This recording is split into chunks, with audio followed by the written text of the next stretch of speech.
Eh bien, nous rencontrons aujourd'hui pour célébrer, le mot est mal choisi, un très triste anniversaire. Voici 10 ans, en 99, que les démocraties occidentales, menées par l'Allemagne, l'Angleterre, les États-Unis et suivies par la France, ont bombardé ce qui restait d'Yougoslavie en mettant en avant le mépris complet des lois internationales sur les accords d'Helsinki, sur l'inviolabilité des frontières d'abord, et ensuite sur le fait de ne pas avoir fait intervenir les Nations Unies, le Conseil de sécurité, et enfin d'être entré en guerre sans que les parlements ne soient consultés. Bref, une série de viols de la loi internationale qui est une tâche extrêmement noire sur la moralité des puissances occidentales qui sont conduites comme se conduisent les autocraties qui même dans ce cas-là les dépassent en ampleur. Alors il faut signaler que le démantèlement de la Yougoslavie était une opération planifiée en Allemagne depuis longtemps. Il ne s'agit pas seulement d'attendre la mort du président Tito en 1980, mais de préparer sa succession en profitant de son départ pour disloquer ce territoire dont les Allemands estimaient qu'il n'était pas une nation parce que composé d'ethnies différentes, de religions différentes, et en plus l'Allemagne évidemment avait intérêt, que nous verrons tout à l'heure, à cette dislocation.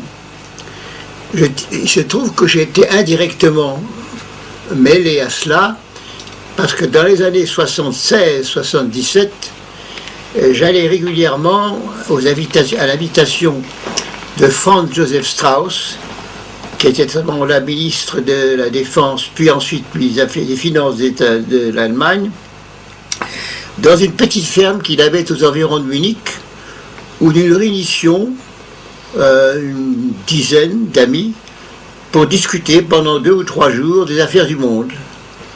Il avait là un représentant britannique qui était Brian Crozier, un représentant de l'Espagne qui était un ancien ministre qui était Sanchez Beya, un représentant du Vatican qui était Paul Violet, un avocat.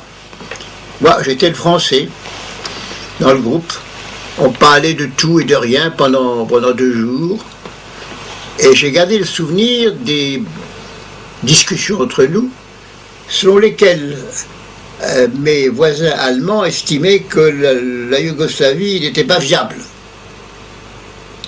Et qu'il fallait se préparer, au moment de la mort de Tito, à lui substituer une autre organisation territoriale.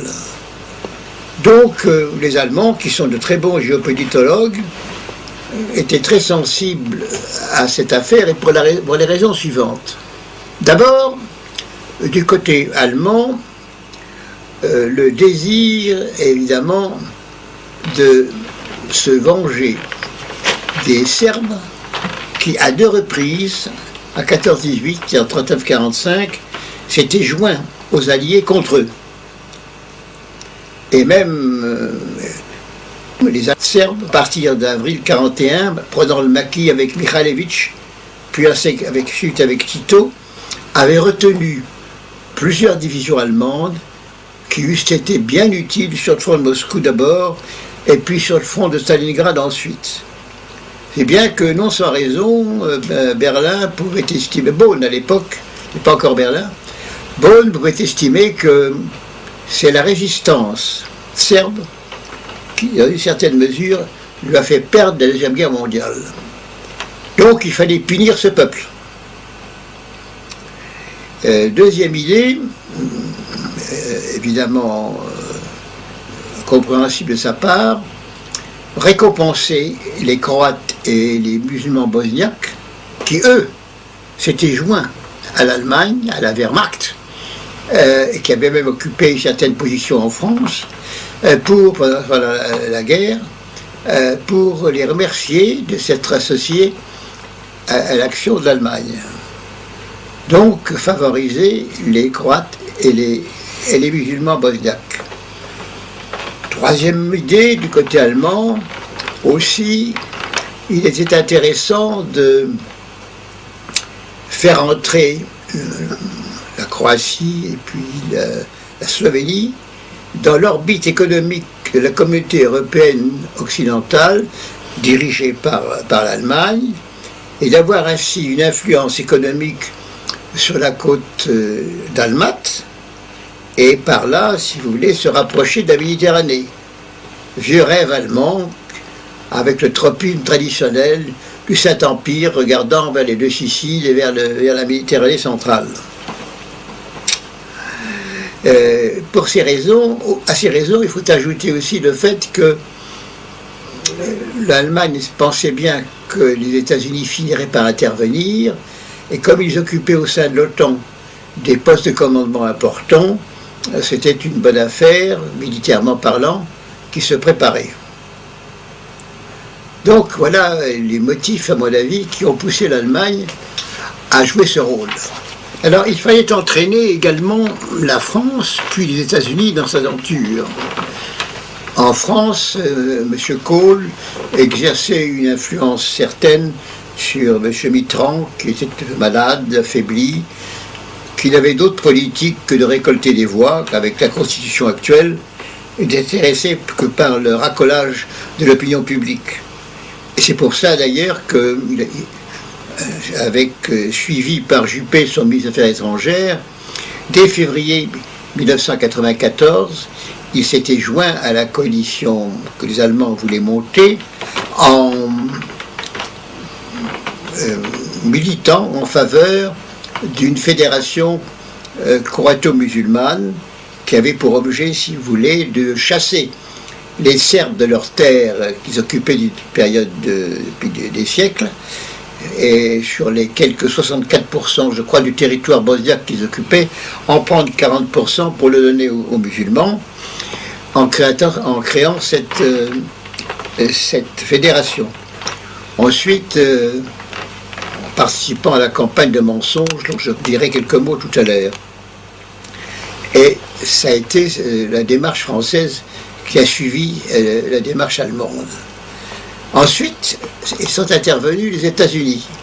Ils étaient réticents à l'origine, car ils redoutaient le relief, ils redoutaient la vaillance ils avaient été les témoins pendant la guerre de 39-45 de la résistance du peuple serbe à l'occupation allemande, et ils redoutaient d'être engagés dans une aventure délicate, difficile, d'autant plus qu'ils étaient hantés par le pétrole de l'Arabie Saoudite et de l'Irak, plus que par le cheminement du pétrole qui passerait un jour le long du Danube à Belgrade, ou bien qui arriverait par le canal numéro 8 de la mer Caspienne jusqu'à la côte de l'Albanie, à Durrës.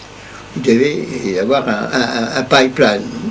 Mais tout ça c'est lointain, par conséquent ils ne s'engageaient pas. Finalement, devant les pressions allemandes, ils ont pensé qu'il y avait aussi un intérêt à le faire, qui était le suivant. Le premier, c'était de démontrer aux Européens qu'ils sont incapables de se gérer eux-mêmes, et que dès que les Américains s'en vont, c'est le chaos, le désordre, la guerre, ce qui les force à y retourner sur place. Cette démonstration prouvait la nécessité de l'OTAN.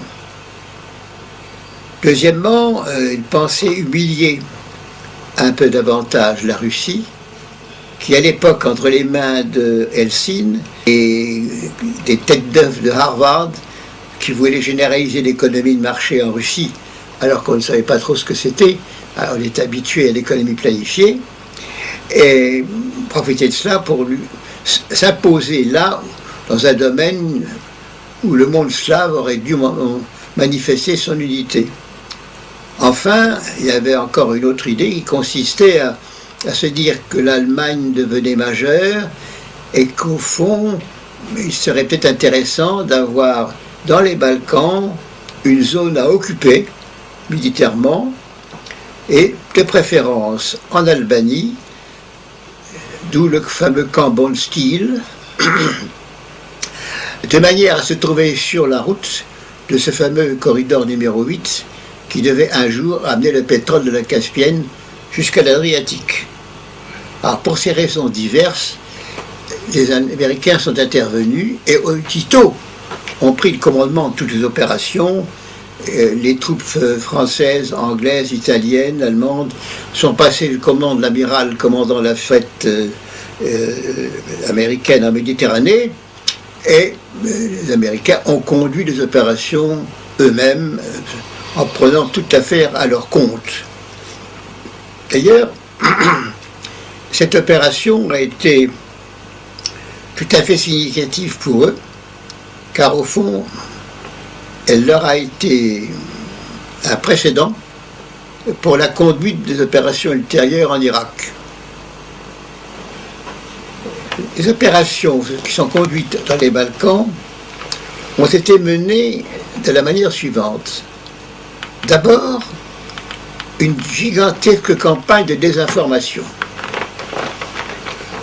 Raconter les pires mensonges de manière à ce que le futur victime soit